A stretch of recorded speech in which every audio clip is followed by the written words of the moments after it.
In the beginning, God.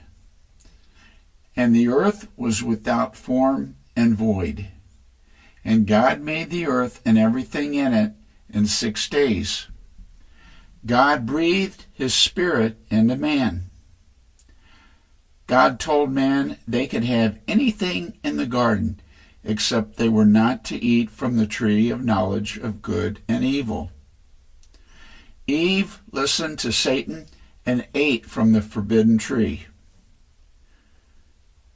God cast Adam and Eve out of the garden, blocked their way back to the garden, changed communication, took his spirit out of them, and left them with the spirit of man.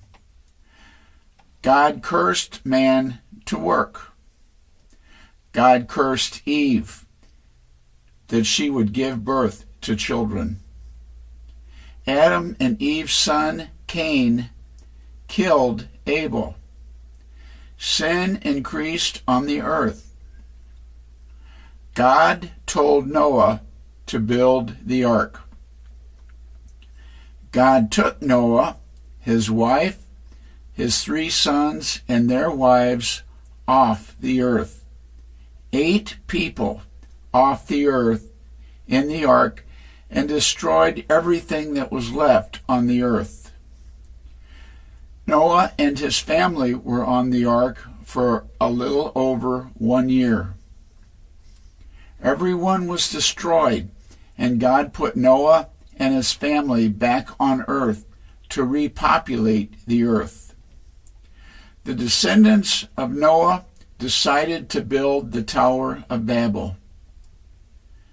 God changed the language of the people that were building the Tower of Babel and dispersed them all over the earth. God sent Abraham into the area that is now known as Israel.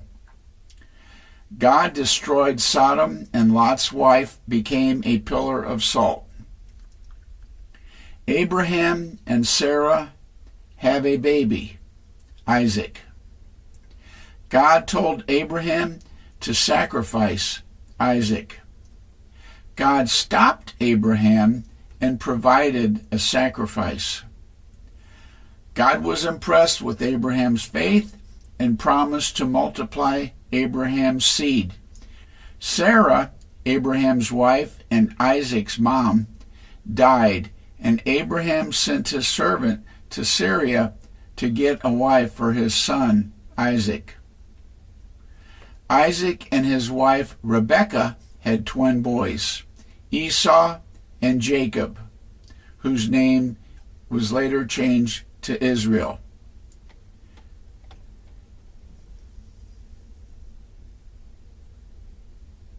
Esau was the oldest son, and he stood to inherit Isaac's blessing and birthright, but Jacob managed his way into first son position. Esau's life is the story of a man who traded his soul for fleeting pleasure. He sold his birthright, which included not only material benefits and family privileges, but spiritual blessings as well, for a bowl of soup. Jacob tricked Isaac, and Isaac gave Jacob Esau's blessing. Esau was mad and planned to kill Jacob. Jacob left his family and went to look for a wife. Jacob dreamed he saw angels climbing up and down a ladder to and from heaven. God blessed Jacob and told him his seed would be as the dust of the earth. He would have lots of descendants. Jacob meets Rachel. Jacob was tricked into marrying Rachel's sister before he married Rachel. Jacob returned home and made up with his brother Esau. God changed Jacob's name to Israel. Rachel died giving birth to her second son, Benjamin. Jacob, Israel, and Esau's dad, Isaac, died. Jacob had 12 sons and 1 daughter. He favored Joseph and made him a coat of many colors. Joseph's brothers were so jealous of him, they sold him into slavery, and his owners took him to Egypt. That's how the children of Israel got to be slaves in Egypt, for Moses to lead them out. Joseph rose to power in Egypt. Joseph interpreted Pharaoh's famine dream and proposed a solution. God used the famine to reunite Joseph with Jacob and his family in Egypt. The new Pharaoh enslaved the Jews. The new Pharaoh organized an effort to kill Jewish babies. Baby Moses' mom hid Moses in the bulrushes along the riverbank from the Pharaoh's people that were trying to kill him. Moses was nursed by his own Hebrew mom as the son of Pharaoh's daughter in Pharaoh's palace and by his school system. Moses had it made. But when it came time to take sides, Moses sided with God and his people. Moses fled Egypt across the desert and ended up helping his future wife defend herself and her sheep. Moses married Zipporah and tended sheep for her father Jethro, who was the priest of Midian. One day, Moses saw a fire on the mountain and went to investigate. God spoke to Moses. God told Moses to tell Pharaoh, "Let my people go." Pharaoh told Moses that he would not let God's people go, so God turned the river to blood. God plagued Pharaoh with 10 plagues, frogs. Exodus 8:16, and the Lord said unto Moses, Say unto Pharaoh, Stretch out thy rod, and smite the dust of the land, so that it may become lice throughout all the land of Egypt. God poured out the 10 plagues on the Pharaoh, but he protected his people. Pharaoh refused to let the children of Israel go, and God told Moses, the 10th plague will be the last. God told Moses he was going to kill the firstborn child of every house in Egypt, except the houses that were protected by the blood of the sacrificial lamb. When the death angel passed over Egypt, the people that had the blood of the sacrifice over their doorposts of their houses and obeyed God's instruction were protected. Everyone who failed to post the blood of the lamb on the door of their house lost their firstborn. The Pharaoh freed the children of Israel from their bondage. God led the people in a pillar of a cloud by day and in a pillar of fire by night. Exodus 13:21. God led Moses and the children of Israel to the Red Sea, and Pharaoh thought he could kill them.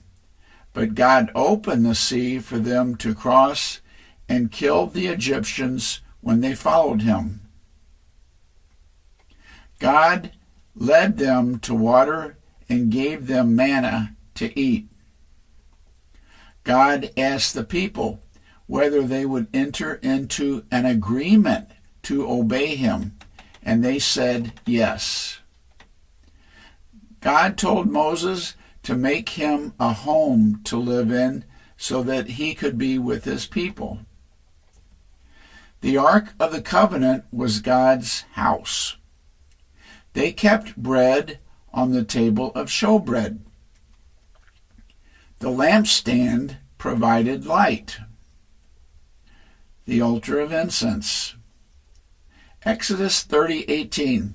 Thou shalt also make a laver of brass, and his foot also of brass, to wash withal.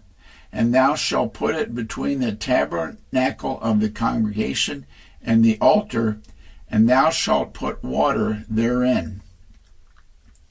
The high priest wore a high priest robe with 12 stones on the breastplate. The 12 stones represented the 12 tribes of Israel.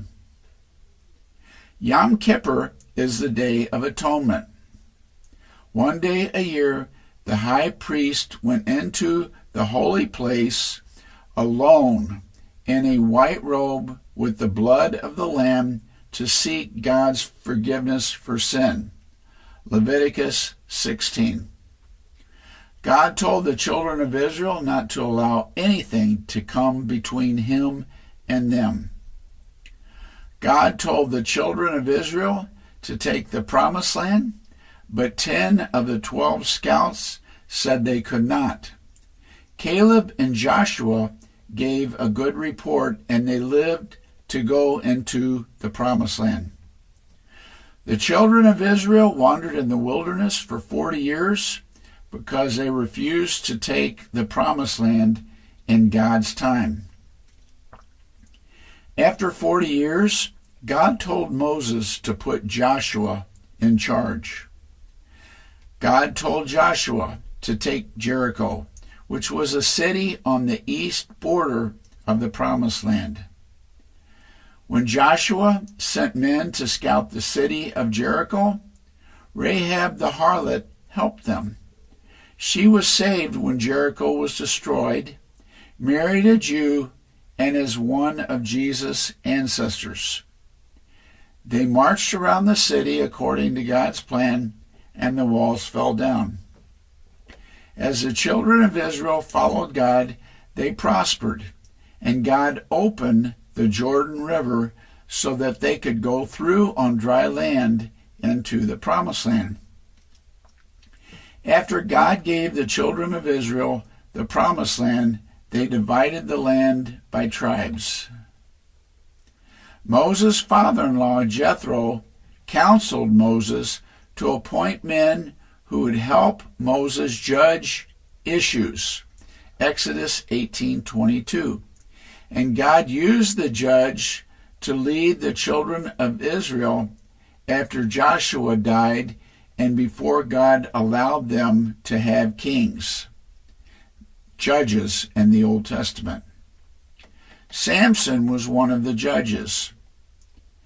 Deborah was a prophetess and a judge who prophesied a great victory against the king of Canaan. Gideon wanted to make sure that God was calling him to be a judge, and he put a fleece out at night to get a sign. If the fleece was wet and the ground was dry the first night, if the fleece was dry and the ground wet the second night. Judges 6. Ruth married Boaz in the time of the judges, and their baby was in King David and Jesus' lineage. Hannah was barren, but God prepared Israel for a king by giving her a baby who was named Samuel. God gave Hannah a baby, and Hannah gave her baby Samuel back to God.